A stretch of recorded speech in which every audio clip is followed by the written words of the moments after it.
Welcome to Simple Tech Tips. Today we'll learn how to find fonts of a website using a Chrome extension. If you want to know what fonts they're using, you have to install the Font Ninja Chrome extension. Go to the Chrome Web Store and install it. Okay, now we have it installed and you will find it here.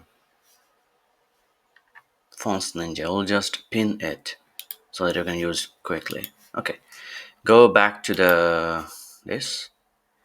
This is the thing that we need to know, right? The fonts. So I'll just click here.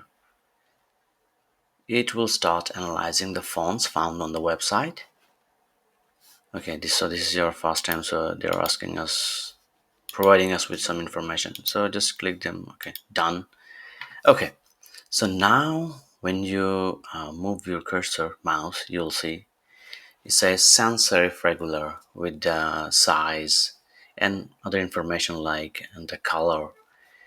It will change based on the fonts. This is sans serif bold.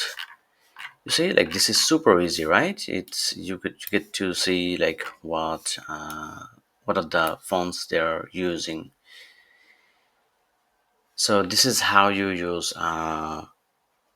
Ninjafont to see like what font a website is using. So that's pretty much it. So if you like the video, please subscribe to our channel and thumbs up. Thanks a lot.